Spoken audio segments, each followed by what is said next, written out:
Welcome back on the GSMC College Football Podcast. Anthony and I have been having a good conversation here about some SEC, ACC kind of expansion. I'm going to switch it up a little bit. I'm going to talk about some Big Ten teams and their win totals for the season. So we're going to go over, not that. We are going to go over USC, Illinois, Nebraska, kind of go over their schedules and talk about what I think is going to happen with them. So USC right now, their win total, it's over under 7.5. They've got an interesting schedule. So week 1, they open up Missouri State. That's going to be a win. Week 2, they have Georgia Southern. Another should be cakewalk. Then they go to Purdue.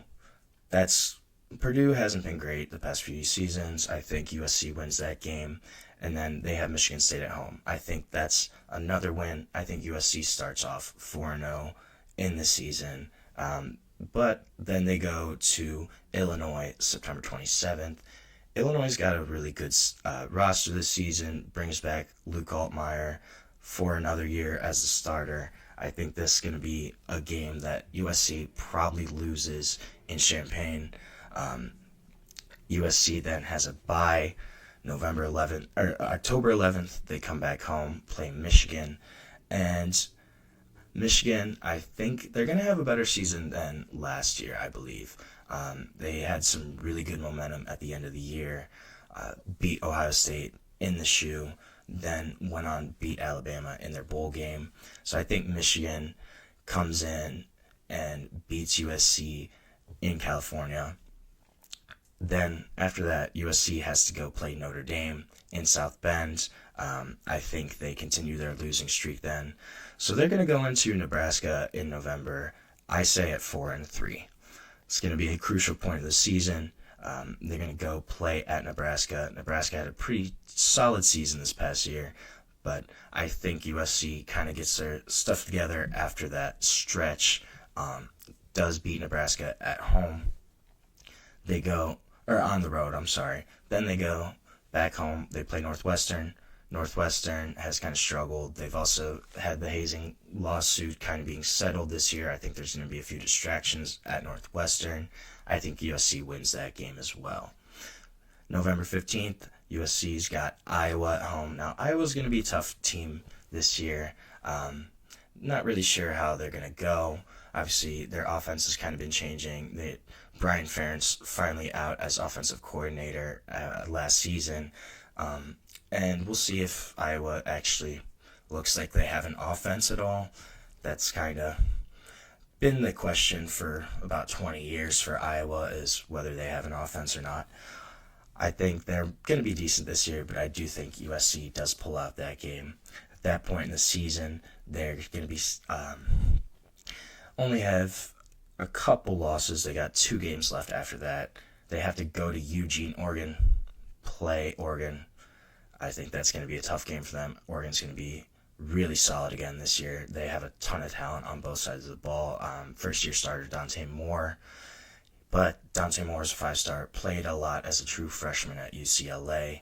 This is going to be a game that will be tough for USC. I think they lose that as well. At that point in the season, they'd be 7-4 going in to UCLA at home.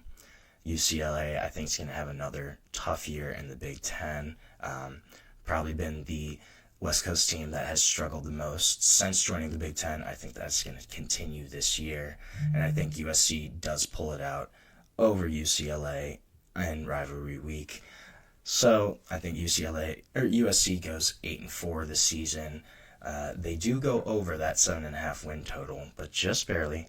And I don't know. I think they're going to kind of struggle. I don't think it's going to be a great season for Lincoln Riley and USC. There's going to be a lot of questions here, a lot of comments on what Lincoln Riley's doing. Has he actually improved USC at all or not? Then we're going to go.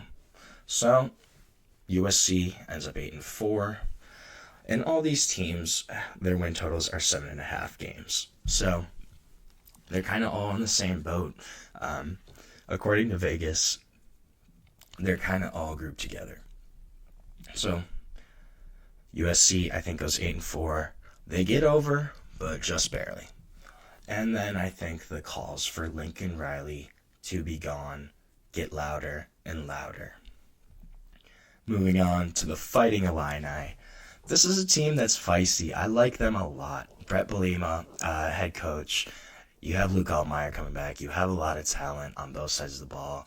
They've had some pretty decent seasons. Last year was a really solid season for them, ranked in the top 25 for a while. But they kind of faltered at the end of the season. However, this team's returning a ton of talent. I think the biggest thing is that they are returning their quarterback, who has a good play style, good chance to be a really good quarterback. He has been solid for them the past few years. Transferred from Ole Miss, kind of grew into his own as a starter. He was a guy that lost out to Jackson Dart at Ole Miss, transferred after that. But he's been a really solid quarterback for Illinois, for the Illini. So, starting off August 30th, Illinois, like pretty much every other Power 5 team, they're going to start off with, I don't want to say I'm trying to find a nice word, with a team that's probably not on the same skill level as them in Western Illinois. So that's going to be a win for the Illini. Then Illinois does have to go to Duke September. The next weekend, September 6th, they have to go to Duke, play new $4 million quarterback Darian Mensah. That's going to be an interesting game for them. I think they probably lose that game. Early in the season, Duke's a much better team than people realize. They won 9 games last year, are going to have an improvement at the quarterback position. Even though Malik Murphy was not bad for them last year, I think Darian Mensah is certainly an upgrade for Duke. And this is a team that's really going to try to push for an ACC championship this year. So I think Illinois loses to Duke. They're at 1-1 in that point in the season. September 13th versus Western Michigan. I think they pull out a win there, and that's a decent win for them. Next week, September 20th, they got to go to Indiana. Now, Indiana had a great first season under Curt Cignetti. This is a program that's on the up and up. I think they're going to be consistent again and really have a solid year. Going to be another year in Cignetti's system. It's going to be a really good, well-coached Indiana team. And Illinois is going to have to play in Bloomington. I think they do lose that game. So now they're at an inflection point in the season. They're going to be 2-2 coming into that USC game I talked about on September 27th. And I think at that point, Illinois will be 2-2 realistically. USC's probably 4-4. I think Illinois is going to be really fighting for a win then. So I did, again, like I said, I think Illinois wins that game versus USC. At that point, they're 3-2. They go to Purdue. I think they win that game pretty easily. So they're 4-2. Then October 11th, they have to play Ohio State. Now, this is at home. And I think this is certainly a game that's going to be more competitive than people think, especially if Illinois is able to beat Duke early in the season, if they're able to possibly beat Indiana, either one of those games, I think they're going to have a little confidence, and I think it could be a tough game for Ohio State. However, I do think Ohio State pulls it out. I think it would probably be a close one, maybe a game that they kind of pull away at the end, but Ohio State wins that. Illinois loses. At that point, they're going to be 4-3 on the season. So then, after the Ohio State game, though, their slate gets a little bit easier for them. They go to Washington, which would be tough, but I think they beat Washington. Then they play Rutgers at home. I think they beat Rutgers at home, back on their home field. Rutgers has improved, but still not a great program compared to the rest of the Big Ten. And at that point, they would be 6-3 on the season. Then you have Maryland at home. I think they beat Maryland as well. They do have to go to Madison to play Wisconsin. I think Wisconsin is going to have a tough year this year. They have a really hard schedule. I'm going to discuss them a little bit later in the show. But I think that's probably a game that Illinois will win. So at that point, you are 8-3 on the season, and Then they finish off with Northwestern at home.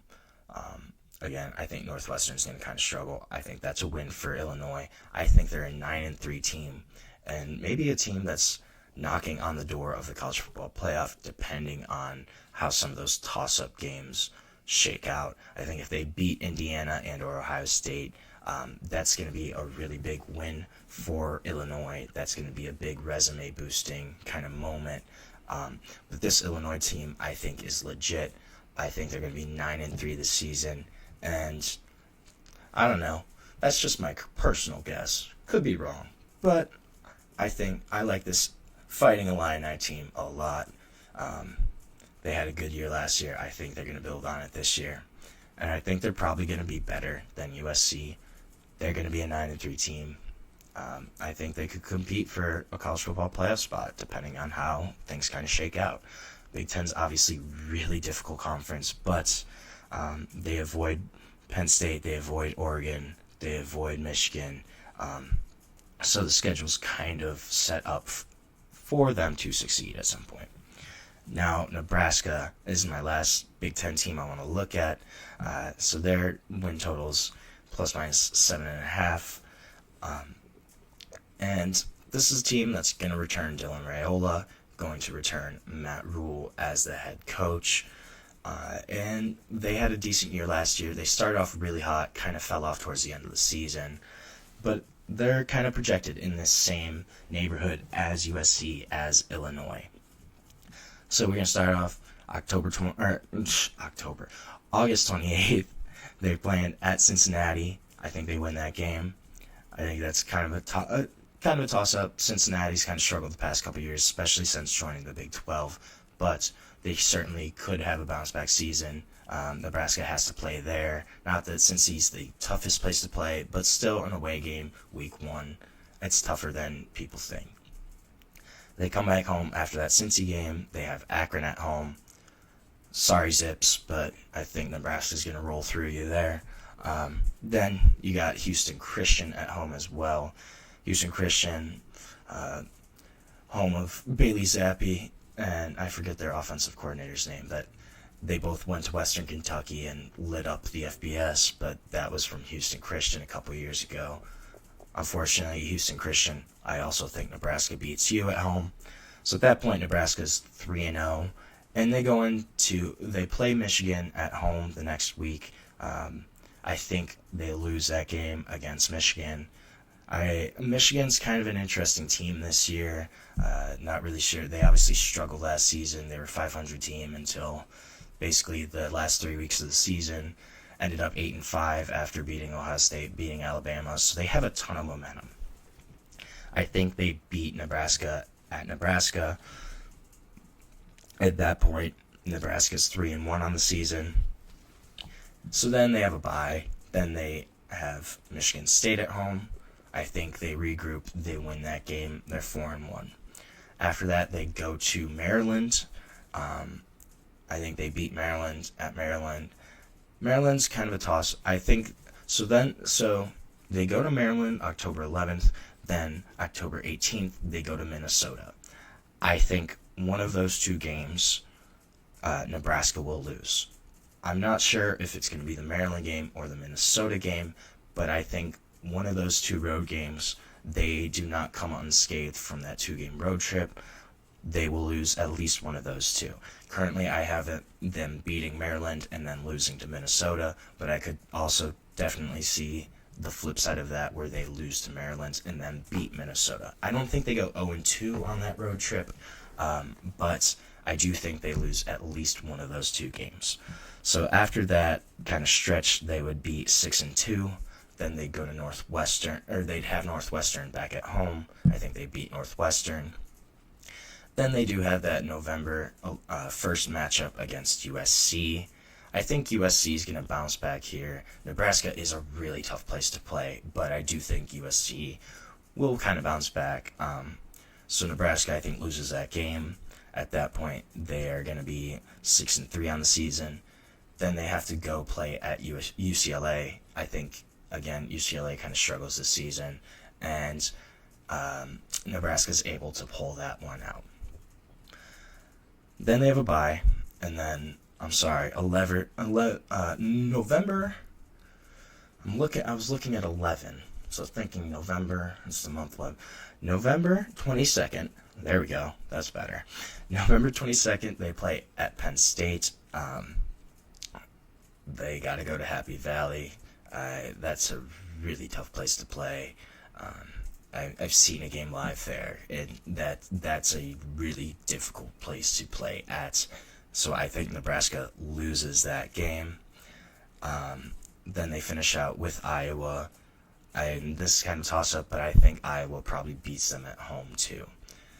So at that point, Nebraska is right under the total. They would be 7-5 on the season. I think their range is probably anywhere from about 5-7 to 8-4. They have the talent for sure to compete, to be right up there. But I think that's kind of the high end projection of Nebraska. I kind of went in the middle. I think they're going to be about a 7-5 team, still be above 500, but they might not kind of be all the way up at the top like we kind of thought.